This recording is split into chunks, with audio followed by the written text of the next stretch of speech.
이제 다 같이 일어나셔서 영과 진리로 주일 예배를 하나님께 드리시겠습니다.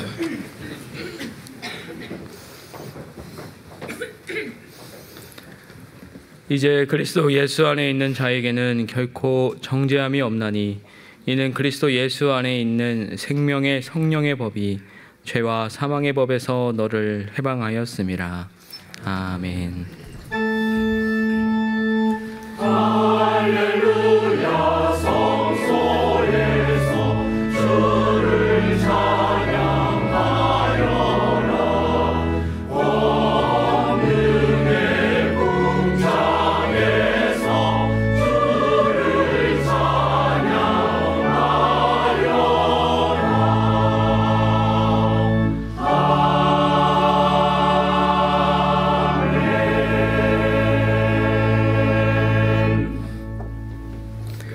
하나님 아버지, 그리스도 예수 안에 있는 우리에게 절대로 정죄가 있을 수 없으며 죄와 사망의 법에서 풀려나 생명의 성령의 법에 따라 살게 하셨다고 선포하시니 감사합니다.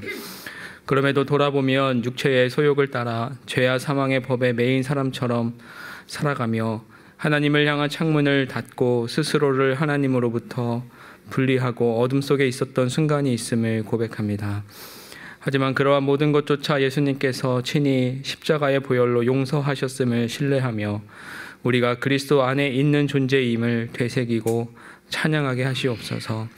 사람의 감정이나 판단이 실제가 아니라 하나님의 말씀이 실제임을 인정하고 하나님의 말씀을 선포하며 자유한 자로 살게 하여 주시옵소서. 이 시간 예배 드립니다. 창문을 열어 하나님 나라의 가능성을 실감하며 이 세상에 속했으나 속하지 않은 자로 살아가는 은혜를 허락하여 주시옵소서. 예수님의 이름으로 기도드리며 이제 우리 모두 주님께서 가르쳐 주신 기도를 감히 주님의 이름으로 담대히 드리오니 하늘에 계신 우리 아버지여, 이름이 거룩히 여김을 받으시오며 나라의 임하옵시며 뜻이 하늘에서 이룬 것 같이 땅에서도 이루어지이다.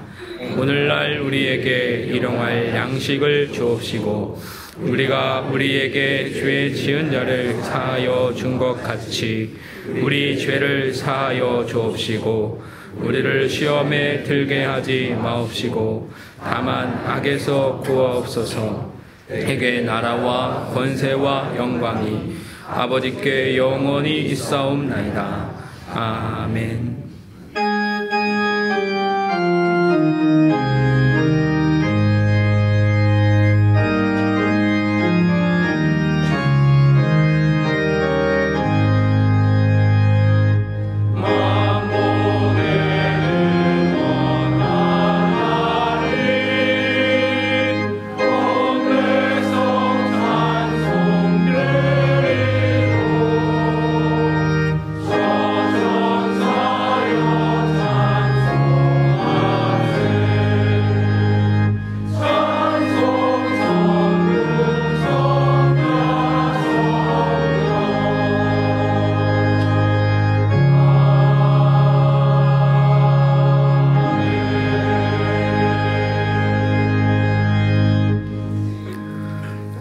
교독문 32번을 함께 교독하시겠습니다. 교독문 32번입니다.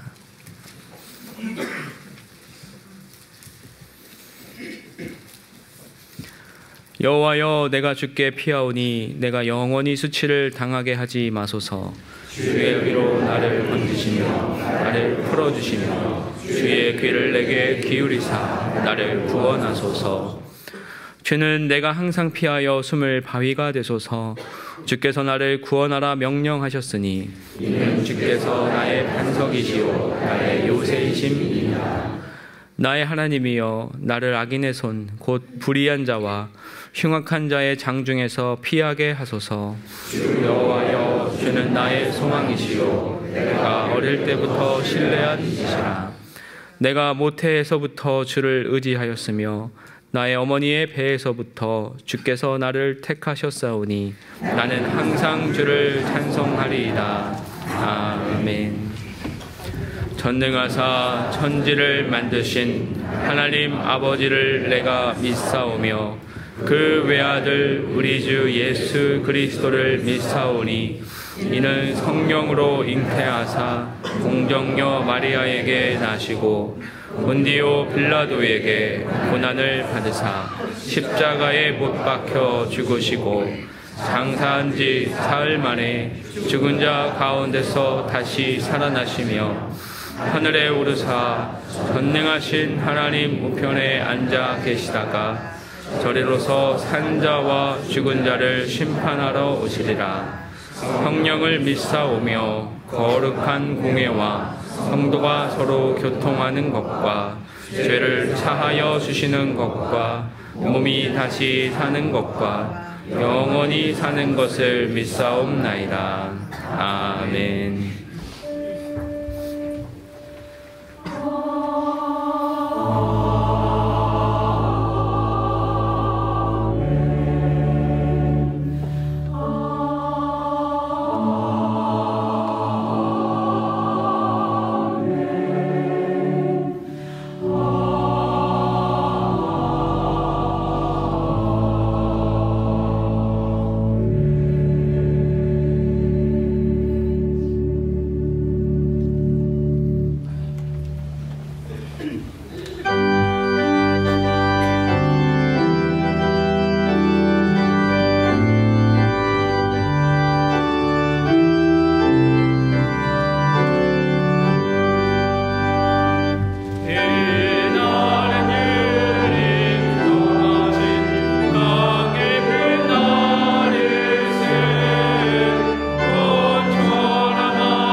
전능하신 사랑의 하나님 아버지, 죄인이었던 저희를 감히 하나님을 아버지라 부르며 전능하신 분의 자녀로 삼아 주심에 감사드립니다.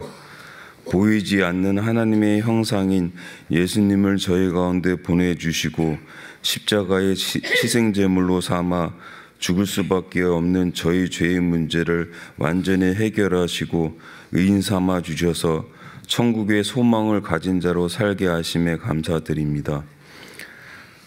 그러나 세상 끝날까지 함께 하시고 지켜주신다는 약속의 하나님을 믿지 못하고 저 광야에서 하나님의 역사를 눈으로 보았음에도 원망과 불평이 가득한 이스라엘 민족처럼 저희는 하나님을 저버리고 불평하였습니다.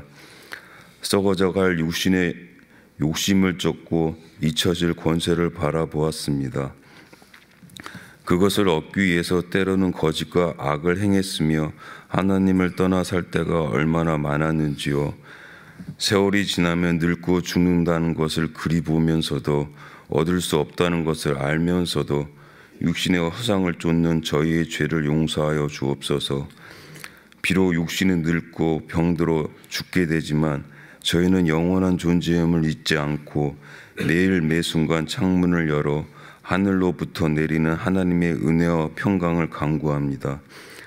죽기까지 따르겠다고 다짐한 베드로가 십자가 예수님을 3번이나 부인하였으나 성령 하나님의 능력으로 죽기까지 따랐던 그 제자처럼 이제는 내 힘이 아닌 매 순간 하늘의 창문을 통해 주시는 하나님의 능력을 의지하여 주님의 가르침대로 먼저 하나님 나라와 의를 구하며 살고자 하오니 부디 저희를 도와주시옵소서. 주님의 시간에 주님의 뜻을 이루어 나가도록 저희를 도와주시옵소서. 지금 이 시간 성가대의 찬송이 울려 퍼질 때, 그리고 목사님을 통해 하나님 말씀이 선포될 때 어두운 저희 눈이 밝아져 온 세상 가득한 하나님을 보게 하시며 진리를 깨닫게 하여 주옵소서. 그 진리 가운데 역사하시는 능력의 하나님을 매 순간 체험하며 감사하며 그 능력으로 빛과 소금으로 살게 하여 주옵소서. 세상 끝날까지 함께 하실 예수님 이름으로 기도드립니다. 아멘.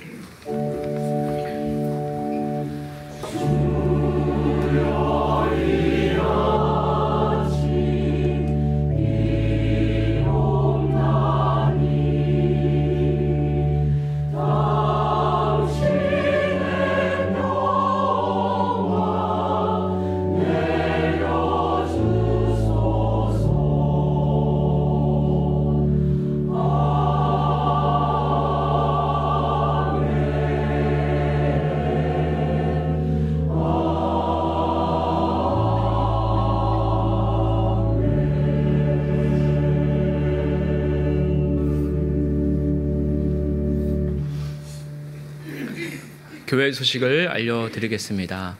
다음 주일은 종교개혁 주일입니다. 교회학교 교사를 위한 하반기 교사학교가 창문을 열고 바라보는 다가온 미래라는 주제로 오늘 오후 3시 30분에 교육관 4층에서 열립니다. 한림대학교 소프트웨어학부 교수 및 대학 원장이신 박서평 장로님의 강의로 진행되며 현 교사 외에 누구든지 참여하실 수 있습니다. 2024년 하반기 양화진 목요 강좌 더불어 사는 기적의 2번째 강좌가 이번 주 목요일 오후 8시 선교기념관 2층에서 열립니다. 이번 강좌는 푸른 아시아의 오기출 상임 이사님께서 푸른 숲과 더불어 사는 실천이라는 제목으로 강의해 주시며 현장과 온라인으로 참석하실 수 있습니다. 교우님들의 많은 참석 바랍니다.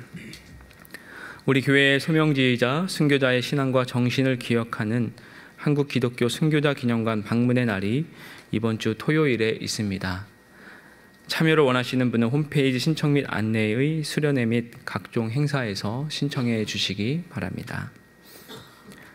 공동담임 강요섭 목사님 신임에 대한 공동의회 투표가 다음 주일에 있습니다. 한국전자투표 서비스에 따라 휴대전화기와 현장 투표소를 통해 참여하실 수 있습니다. 당일 현장 투표소는 오전 7시 30분부터 오후 5시 30분까지 홍보관 1층 친교실에 개설되며 현장 투표를 원하시는 분은 신분증을 지참하시기 바랍니다. 투표 대상자는 만 18세 이상 등록된 지 6개월 이상 된 교인으로 어제 재차 문자 공지를 드렸습니다. 문자를 받지 못하신 분은 오늘까지 홍보관 3층 사무실과 1층 친교실에서 선거인 명부를 확인해 주시기 바랍니다. 교우님들의 적극적인 투표 참여를 부탁드립니다. 투표에 관한 자세한 안내는 홈페이지 안내 및 공지에 교회에서 및 주보와 함께 나눠드린 안내지를 참고하시기 바랍니다. 하반기 묘역 잡초 제거 및 비석 닦기 행사가 11월 2일 토요일 오전 10시에 있습니다. 이번 행사는 짝수 교구가 참여하며 장갑 등 작업 도구는 개인이 지참해 주시기 바랍니다. 당일 행사 후 점심 식사가 제공됩니다. 2부 예배를 담당하는 퀴리오스 성가대의 오르가니스트와 피아니스트, 3부 예배를 담당하는 도미누스 성가대의 지휘자와 오르가니스트, 피아니스트를 모집합니다. 음악을 전공한 세례 교인으로서 교회에서 지휘와 연주, 유경험자를 기다립니다. 자세한 내용은 홈페이지 안내 및 공지의 교회에서란을 참고해 주시기 바랍니다. 나머지 교회 소식은 주보를 참고해 주시기 바랍니다.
오늘 우리에게 주시는 하나님 말씀은 에베소서 1장 15절에서 19절입니다.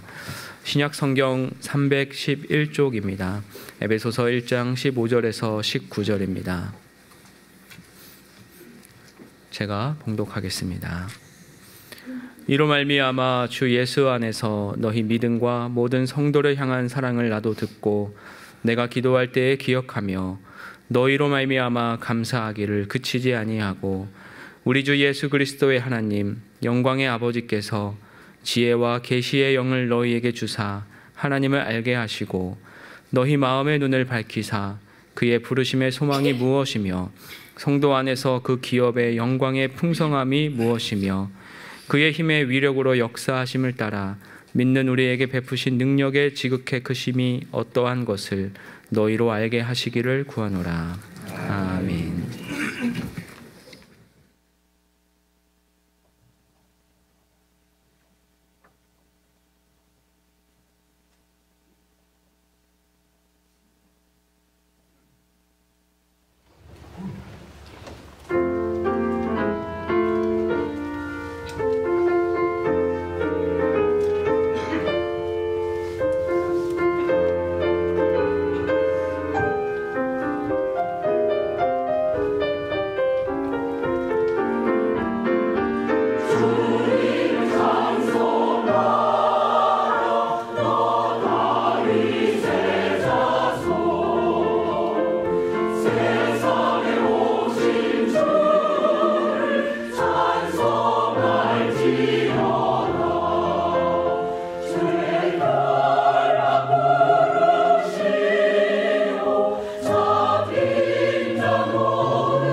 사도 바울은 로마에서 영어의 몸이 되어 있을지라도 에베소 교회에 주 예수 안에 있는 믿음과 모든 성도를 향한 사랑에 관한 소식을 듣고 그들을 위해 기도를 드릴 때 감사의 마음을 그칠 수 없었습니다. 그리고 그들을 위해 구체적으로 기도를 드렸습니다. 바울의 기도는 이렇게 시작이 됩니다. 오늘 본문 17절 상반절이 이러합니다. 우리 주 예수 그리스도의 하나님 영광의 아버지께서. 우리 주 예수 그리스도의 하나님은 구약 성경에 아브라함의 하나님, 이삭의 하나님, 야곱의 하나님에서 왔다고 했습니다. 하나님께서는 갈대아 우르에 있던 아브라함을 일방적으로 부르셔서 큰 민족을 이루게 해주겠다. 내 이름이 창대하게 되도록 하겠다. 복이 되게 해주겠다라고 약속하셨습니다. 아브라함이 항상 신실했던 것이 아님에도 하나님께서는 그 약속을 이루어 가셨습니다. 그래서 아들 이삭이 하나님을 부를 때 아브라함의 하나님이라고 했습니다. 이삭은 아브라함이나 야곱에 비해 더 오래 살았습니다. 그럼에도 그의 인생은 굉장히 밋밋합니다. 이삭의 이야기는 아브라함과 야곱의 이야기 사이에 끼어서 잘 드러나지 않습니다. 이삭의 이야기가 구체적으로 창세기에 나타난 것은 블레셋 왕에게 아내 리브가를 누이라고 속인 것과 우물 3개 판 것, 그리고 야곱과 에서를 구분하지 못해서 야곱에게 장자의 축복을 한 것 정도입니다. 그렇게 평범하고 밋밋한 인생을 살아도 하나님은 그와 함께 하셨습니다. 그래서 그의 아들 야곱은 하나님을 부를 때 아브라함의 하나님, 이삭의 하나님이라고 했습니다. 야곱은 욕심과 야망으로 똘똘 뭉친 사람이었습니다. 그의 인생은 속임과 속음의 연속이었습니다. 그럼에도 하나님께서는 그의 인생을 인도하셨습니다. 하나님은 야곱에게 참으로 신실하신 분이셨습니다. 하나님께서는 이스라엘 자손을 출애굽하게 해 주시기 위해서 모세를 부르셨는데 모세에게 당신을 소개하시며 나는 아브라함의 하나님, 이삭의 하나님, 야곱의 하나님이니라 라고 하셨습니다. 내 조상들에게 신실하게 역사하였듯이 이스라엘 자손을 애굽에서 건져내어 신실하게 인도하겠다고 말씀하시는 것입니다. 이 하나님을 신약의 표현으로 하면 우리 주 예수 그리스도의 하나님입니다. 우리가 죄인 되었을 때 우리를 위해서 예수 그리스도를 보내어 십자가에 죽게 하실 정도로 우리를 사랑하시는 하나님입니다. 또한 하나님을 영광의 아버지라고 합니다. 용서의 아버지, 전능의 아버지, 정의와 공의의 아버지, 위로의 아버지 등으로도 말할 수 있었을 것입니다. 만약 죄책감에 짓눌려 사죄의 은총을 베풀어 주시기를 바라는 사람은 하나님을 용서의 아버지라고 부를 것이고, 경제적인 위기나 질병으로 인해서 힘든 과정을 통과하고 있는 사람은 전능의 아버지라고 부를 것입니다. 그리고 억울한 일을 겪고 있지만 어디에도 하소연할 곳이 없는 사람은 정의와 공의의 아버지라고 부를 것이고, 사랑하는 사람을 떠나보낸 사람은 위로의 아버지라고 부를 것입니다. 우리가 당신에게 하나님은 어떤 아버지이십니까? 라고 질문을 받는다면 우리가 처해 있는 상황이나 환경에 따라서 또한 우리가 바라는 것에 따라서 답변할 것입니다. 바울은 영광의 아버지라고 합니다. 이것은 하나님은 영광스러운 아버지이시다와 하나님은 우리를 영광스럽게 만드시는 아버지시다라는 의미입니다. 바울은 에베소 교회가 하나님의 영광을 체험하기를 간절히 소망하는 것입니다.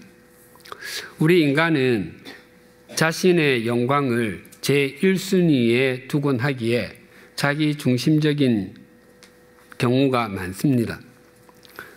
특히 인터넷이 발달하고서 자기 중심적인 것과 관련해 생긴 용어들이 적지 않습니다.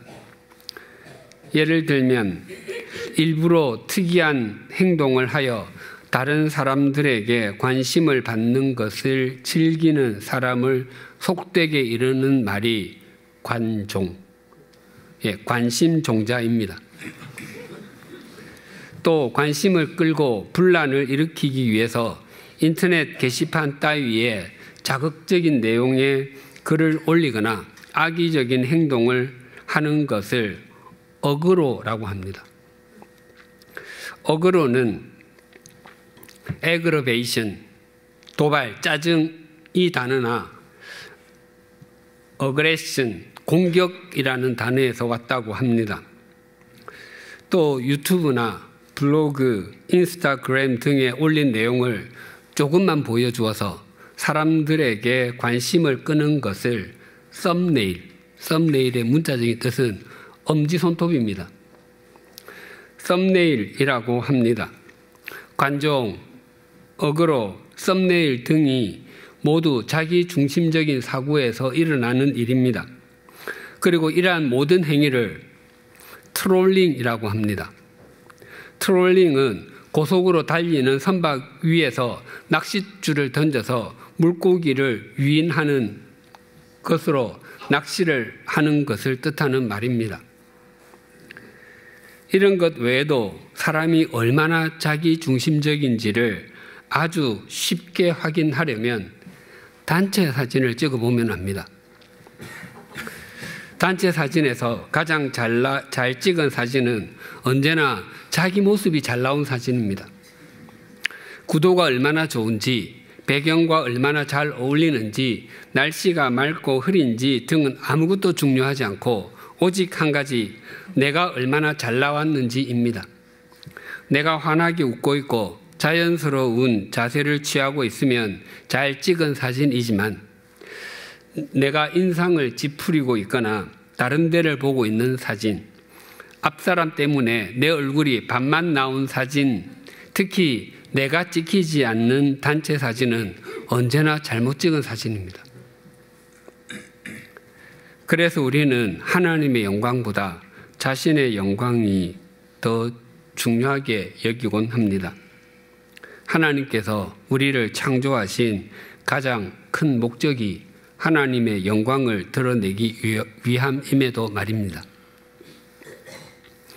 오늘 본문 17절이 이렇게 증가합니다. 우리 주 예수 그리스도의 하나님 영광의 아버지께서 지혜와 계시의 영을 너희에게 주사 하나님을 알게 하시고, 에베소 교회를 위해 바울이 드린 첫 기도의 내용은 지혜와 계시의 영을 주셔서 하나님을 알게 하시고입니다. 하나님께서는 에베소 교회를 또한 우리를 창세전에 택하셔서 자녀로 삼아주셨고, 예수 그리스도께서는 당신의 피로 우리를 속량해 주셨습니다. 그리고 성령님께서는 우리의 보증, 즉 계약금 또는 첫 회 납입금이 되어 주셨습니다. 그러면 모든 것이 끝나고 더 이상 나아갈 것이 없는 것처럼 보입니다. 그런데 성경은 아니다라고 말씀하십니다. 공부를 열심히 해서 의대에 입학하거나 졸업 후에 의사가 되는 것은 굉장히 기쁜 일이지만 그것이 끝이 아닙니다. 또한 로스쿨을 졸업하고 판검사나 변호사가 되는 건 역시 굉장히 기쁜 일이지만 그것도 끝이 아닙니다. 의대에 입학하게 되면 그 다음에는 의대 과정에 충실하고 일정한 이상의 성적을 얻기 위해서 열심히 공부해야 합니다. 또한 면허를 가진 의사가 된 이후에도 더 좋은 실력을 갖춘 의사가 되기 위해서 열심히 공부하고 진료, 상담, 수술 등을 해야 합니다. 로스쿨을 졸업하고 어떤 종류의 율사가 되더라도 율사다운 율사가 되는 것은 자신에게 주어진 길을 신실하게 걸어야 가능합니다. 또한 어떤 분야에서 최고의 장인으로 여김을 받는 분의 제자가 되는 것도 굉장히 기쁜 일이지만 그것은 자신도 장인이 되기 위한 출발점에 섰다는 의미이기도 합니다. 고린도후서 5장 17절에 그런즉 누구든지 그리스도 안에 있으면 새로운 피조물이라 이전 것은 지나갔으니 보라 새 것이 되었도다라고 합니다. 새로운 피조물은 완성된 피조물이 아닙니다. 이전과 다른 존재가 되어서 출발하는 피조물을 뜻합니다. 지금 결혼하는 남자와 여자를 신랑과 신부라고 하는데 그것은 이전의 삶의 마침표를 찍고 남편으로서 또한 아내로서 새롭게 출발하는 존재가 된 것을 의미하는 것과 같습니다. 우리가 하나님의 자녀가 되는 것이 그 무엇보다도 중요합니다. 그러나 그것은 시작이지 결코 끝이 아닙니다. 음악이나 미술, 문학, 건축 등의 예술 분야는 물론 어떤 분야든지 전문가가 되면 될수록 일반인이 느끼지 못하는 깊고 넓은 기쁨을 느낄 것입니다. 또한 늘 산을 오르는 사람은 같은 산을 오르더라도 산을 오르지 않는 사람이 누리지 못하는 기쁨을 누릴 것입니다. 이를테면 이름을 아는 그리고 이름을 모르는 꽃이 풍기는 아름다움과 기쁨, 새들의 지저김을 듣는 즐거움, 미소를 지으며 잔설을 보는 즐거움을 누립니다. 특히 정상에서 세상을 내려다보는 기쁨은 가슴을 벅차게 만들 것입니다. 그래서 그 기쁨과 감동을 유지하기 위해서 계속 산을 오릅니다. 사도 바울은 이렇게 고백했습니다. 빌립보서 3장 13절과 14절입니다. 형제들아 나는 아직 내가 잡은 줄로 여기지 아니하고 오직 한 일 즉 뒤에 있는 것은 잊어버리고 앞에 있는 것을 잡으려고 표대를 향하여 그리스도 예수 안에서 하나님이 위에서 부르신 부름의 상을 위하여 달려가노라. 빌립보서는 바울이 회심 직후에 보낸 편지가 아닙니다. 옥중서신 4권, 즉 에베소서, 빌립보서, 골로새서, 빌레몬서 중에서 가장 마지막에 보낸 것이 빌립보서입니다. 바울은 이 편지를 보내고서 약 4년 후에 참수형을 당했습니다.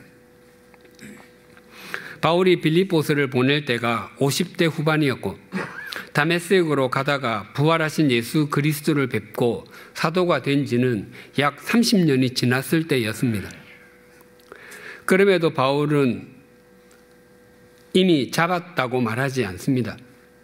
아직도 잡아야 할 것이 있다고 말합니다.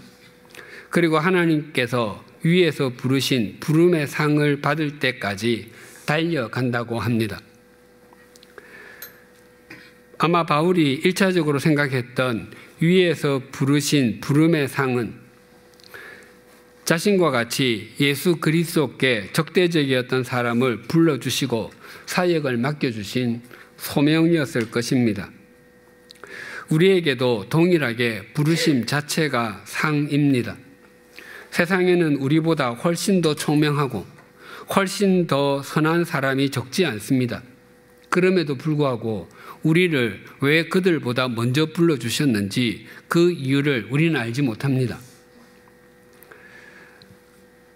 그래서 우리가 부르심을 받은 것은 모두 은혜이고 상입니다.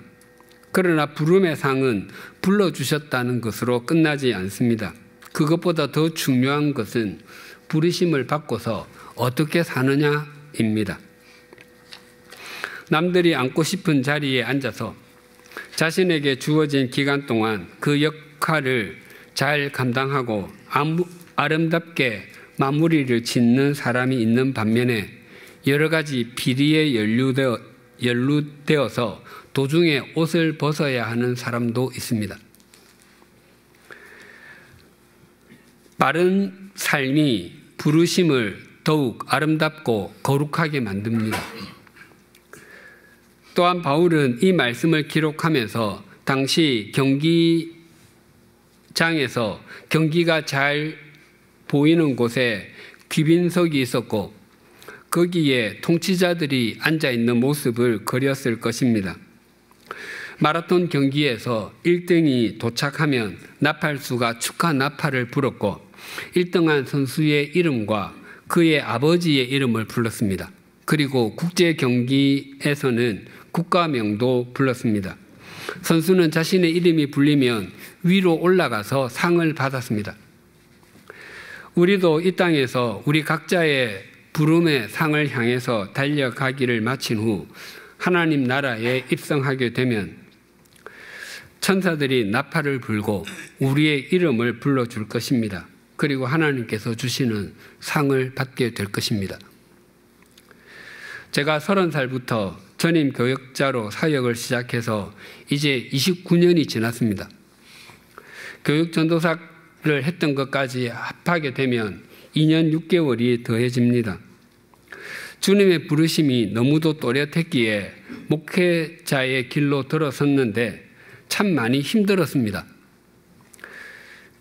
매주 토요일에는 설교 준비로 거의 잠자리에 눕지 못했습니다. 다른 목사님들은 그렇게 힘들이지 않고도 굉장히 사역을 잘 하는 것으로 보였는데 제게는 언제나 그리고 유난히 어려웠습니다. 물론 자격 없는 저를 목회자로 불러주신 것이 늘 감사했고 목회자로 사는 것이 행복했습니다. 그러나 힘들었습니다.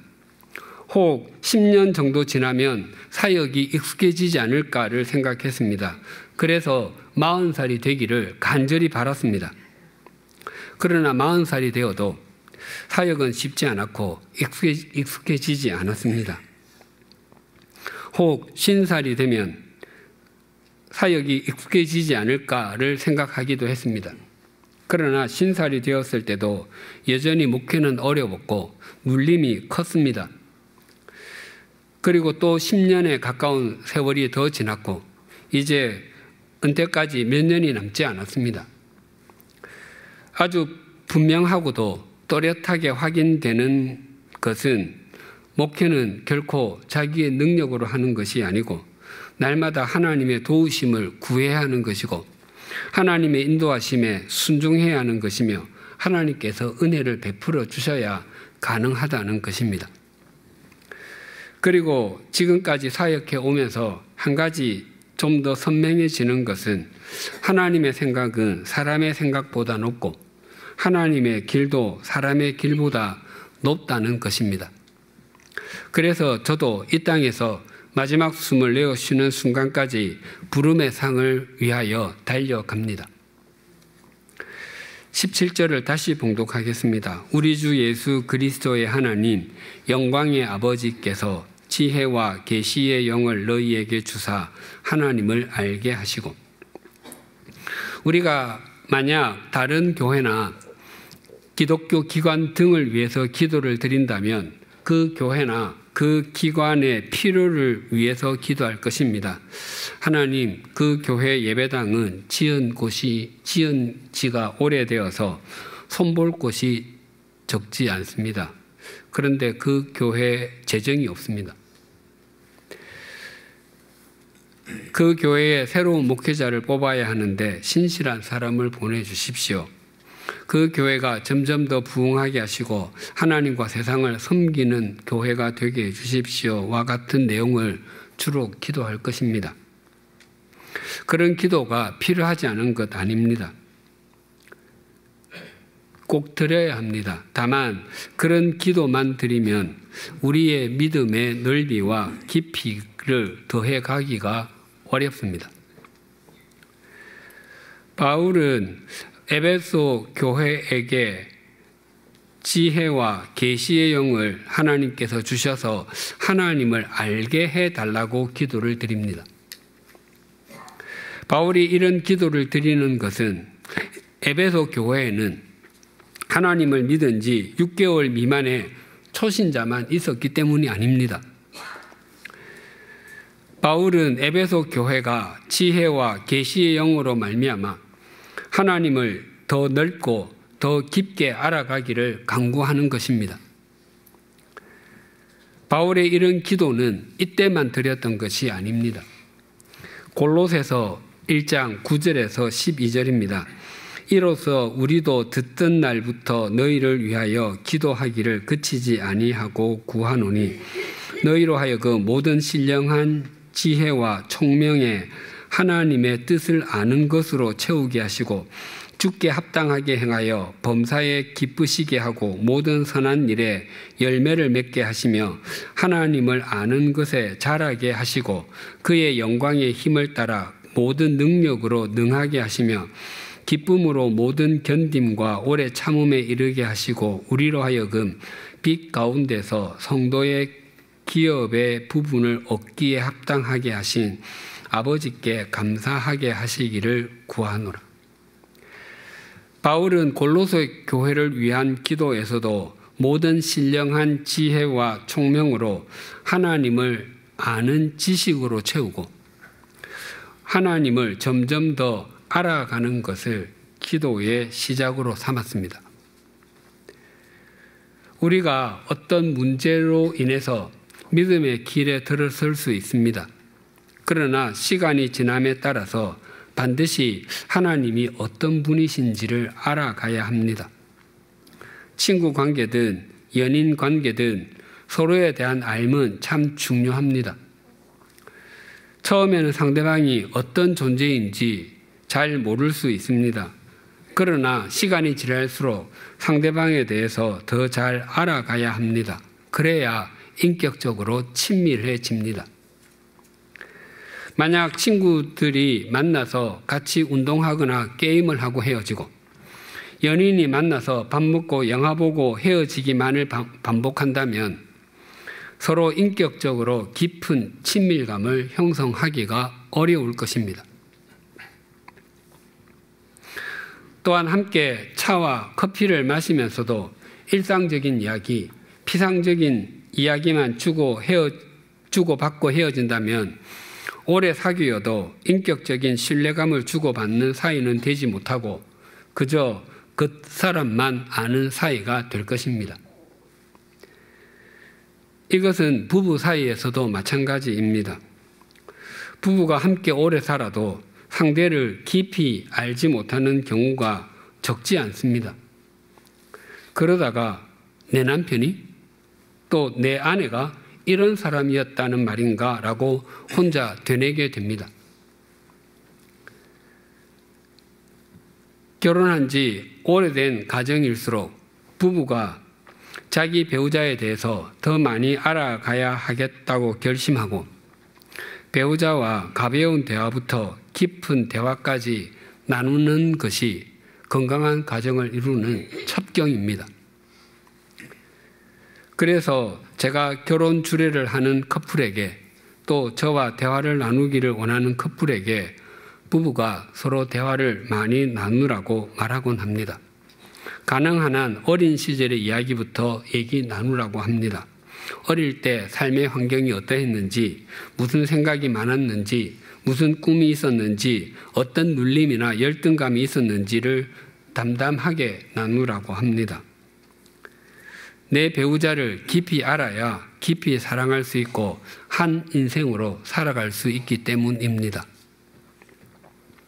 우리의 믿음 생활의 길이가 점점 길어질수록 우리가 더욱 잘 알아야 하는 것은 우리가 믿는 하나님이 어떤 분이신가 하는 것입니다. 하나님을 깊이 알아가면 알아갈수록 하나님을 깊이 사랑할 수 있고 하나님의 역사를 알아갈수록 자신의 인생을 하나님께 의탁할 수 있습니다. 하나님께서 우리에게 해주신 것에 대해서 감사하는 것도 필요하지만 그보다 더 필요한 것은 하나님이 어떤 분이신지를 알아가는 것입니다. 요한복음 17장 2절과 3절입니다. 아버지께서 아들에게 주신 모든 사람에게 영생을 주게 하시려고 만민을 다스리는 권세를 아들에게 주셨음이로소이다. 영생은 곧 유일하신 참 하나님과 그가 보내신 자 예수 그리스도를 아는 것이니이다. 하나님께서 예수 그리스도를 이 세상에 보내신 목적은, 즉 하나님께서 예수 그리스도에게 만민을 다스리는 권세를 주신 목적은 우리에게 영원한 생명을 주시기 위함이라고 합니다. 즉 이 땅에서부터 영원한 생명을 살게 하기 위함입니다. 그리고 우리가 이 땅에서 영원한 생명을 사는 것은 하나님께서 보내어 주신 예수 그리스도를 아는 것으로부터 시작한다고 말씀하십니다. 영원한 생명을 시작하신 분이시자 완성하시는 분이신 삼위일체 하나님을 알지 못하고서는 영원한 생명을 얻을 수도 없고 이 세상에서 누릴 수도 없는 것은 당연한 일입니다. 특히 오늘 본문에 하나님을 알게 하시고에서 알다라는 동사는 철저하고 정확하게 알다의 의미로 개인적이고 인격적인 친밀한 관계를 통해서 상대를 아는 것을 뜻하는 말입니다. 부부가 20년, 30년, 아니 그 이상을 한 이불을 덮고 산다고 할지라도 서로 알려고 하지 않으면 평생 남남으로 살 수밖에 없습니다. 하물며 눈으로 볼 수도 없고 손으로 만질 수도 없는 분을 알려고 하는 마음이나 애씀이 없이 어떻게 그분을 알 수 있겠으며 그분 안에서 영원한 생명의 삶을 살아갈 수 있겠습니까? 그래서 호세아 선지자도 이렇게 외쳤습니다. 호세아 6장 3절 상반절입니다. 그러므로 우리가 여호와를 알자, 힘써 여호와를 알자. 또 예수님께서 이렇게 말씀하셨습니다. 마태복음 22장 37절입니다. 예수께서 이르시되 내 마음을 다하고 목숨을 다하고 뜻을 다하여 주 너의 하나님을 사랑하라. 마음을 다하고 목숨을 다하고 뜻을 다한다는 것은 부지런함이나 열정을 넘어서 마음의 태도와 마음의 자세를 뜻합니다. 우리의 믿음 생활에서 열심보다 훨씬 더 중요한 것은 전심입니다. 열심이 외적이고 자기중심적이라면 전심은 내적이고 하나님 중심적입니다. 하나님은 우리의 활동뿐만 아니라 우리의 중심을 보시는 분이시기 때문입니다. 마음을 다하고 목숨을 다하고 뜻을 다하여 하나님을 사랑하라는 것은 그런 태도로 하나님을 알라는 의미가 아니겠습니까? 요즘 우리 교회 새벽기도회에서는 욥기를 나누고 있습니다. 욥은 본래 하나님과 교제를 나누던 사람이었습니다. 그는 우스 땅에 살았고 자녀로 아들이 7명, 딸이 3명 있었습니다. 그리고 양이 7천만이나 있었고 낙타가 3,000마리, 소가 500결이, 암나귀가 500결이가 있었고 종도 많이 있었습니다. 그리고 그는 동방 사람 중에 가장 훌륭한 사람이었습니다. 그런데 하루아침에 모든 자녀와 모든 재산을 잃었습니다. 게다가 몸에 난 종기로 인한 가려움을 해결하기 위해서 질그릇 조각으로 몸을 긁어야 했습니다. 그러다가 하나님과의 교제를 잃어버리고 말았습니다. 그래서 이렇게 고백했습니다. 욥기 23장 3절입니다. 내가 어찌하면 하나님을 발견하고 그의 처소에 나아가랴. 그 후에 욥은 하나님이 어떤 분이신지 이전보다 훨씬 더 또렷하게 알게 되었습니다. 그래서 이렇게 고백했습니다. 욥기 42장 5절과 6절입니다. 내가 주께 대하여 귀로 듣기만 하였사오나 이제는 눈으로 주를 배움나이다. 그러므로 내가 스스로 거두어 드리고 티끌과 제 가운데에서 회개하나이다. 이 말씀은 요업이 이전에 하나님을 제대로 알지 못한 것에 대한 회개 기도처럼 들립니다. 요업의 믿음 생활에서 하나님을 아는 일에 관한 한 이 말씀의 이전과 이후로 나뉘었을 것입니다. 우리의 믿음 생활에서도 하나님을 깊이 그리고 넓게 알아가면 알아갈수록 하나님을 바르게 섬기게 되고 주어진 삶에 신실하게 됩니다. 우리 모두 하나님을 더욱 잘 알아가기 위해 하나님을 향해 창문을 활짝 여십시다. 세상을 아무리 잘 알아도 세속적인 가치관과 눈에 보이는 것들은 우리를 영원히 책임져 주지 못합니다. 또한 우리의 죽음 이후를 조금도 책임져 주지 못하는 돈을 알기 위해서는 한평생을 걸면서도 우리에게 영원한 생명을 주시는 하나님을 아는 일에는 아무런 관심을 보이지 않는다면 그보다 또 어리석은 사람이 어디에 있겠습니까? 하나님을 아는 사람만 그리스도와 더불어 죽음 이후에는 물론 이 땅에서도 영원에 잇된 삶을 살아갈 수 있습니다. 그래서 우리의 믿음 생활에서 하나님을 알아가는 것보다 더 중요한 것은 없습니다. 기도하시겠습니다. 우리 주 예수 그리스도의 하나님, 영광의 아버지, 사도 바울이 에베소 교회를 위해 기도할 때 그들이 하나님을 알아가게 되기를 가장 먼저 기도하였습니다. 하지만 우리는 하나님을 알아가는 것보다 세상을 알아가는 것을 위해 더 많이 기도했습니다. 또한 하나님을 알아가는 것보다 하나님께서 주시는 것을 더 알아가는 일에 목말랐음을 고백합니다. 하나님보다 하나님께서 주시는 것에 마음을 다하고 뜻을 다하다 보니 우리의 믿음 생활의 길이가 점점 길어져 감에도 하나님을 아는 것은 넓어지지도 깊어지지도 못했음을 고백합니다. 사도 바울이 지혜와 계시의 영을 너희에게 주사 하나님을 알게 하시고 라고 기도한 것이 바로 우리를 위한 기도이고 우리가 드려야 하는 기도인 것을 잊지 않게 하여 주시옵소서. 또한 호세아 선지자가 외친 우리가 여호와를 알자 힘써 여호와를 알자가 우리의 호소가 되게 하여 주시옵소서. 그래서 우리가 하나님을 점점 더 잘 알게 되어 욥이 고백한 내가 주께 대하여 듣기만 하였사오나 이제는 눈으로 배움나이다가 우리의 고백이 되게 하여 주시옵소서. 그래야 우리가 이 땅에서도 영원에 잇된 삶을 살아가는 하나님의 자녀다운 자녀가 되게 하여 주시옵소서. 예수님의 이름으로 기도드립니다. 아멘. 내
하나님 아버지, 아브라함과 이삭과 야곱의 하나님, 우리 주 예수 그리스도의 하나님 아버지가 우리의 아버지 하나님이시라는 고백을 하게 하시니 감사합니다. 그럼에도 우리는 이 세상 돌아가는 이치를 더 잘 알고 거기에 편승하는 일에 혈안이 되어 하나님을 아는 일을 뒤편으로 두고 살았습니다. 불쌍히 여겨주시고 지혜와 계시의 영을 허락하셔서 하나님을 힘써 아는 일을 우리의 목적 삼게 하시옵소서. 우리 삶에 허락하신 것들을 정성껏 준비하여 드림으로 모든 것의 주인이 하나님 되심을 고백합니다. 받아주시고 하나님을 향해 창문을 열고 하나님을 알며 또 하나님을 알리는 일에 사용하여 주시옵소서. 예수님의 이름으로 봉헌기도 드립니다. 아멘. 주위에 계신 분들과 인사를 나누시겠습니다.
우리 주 예수 그리스도의 은혜와 하나님 아버지의 사랑과 성령님의 교통하심이 믿음 생활의 길이가 길어질수록 하나님을 향한 창문을 열고 더욱 하나님을 제대로 알아가기를 소망하고 결단하는 주님의 사람들과 100주년 기념교회 위에 지금으로부터 영원토록 함께 해주시기를 간절히 축원하옵나이다. 아멘.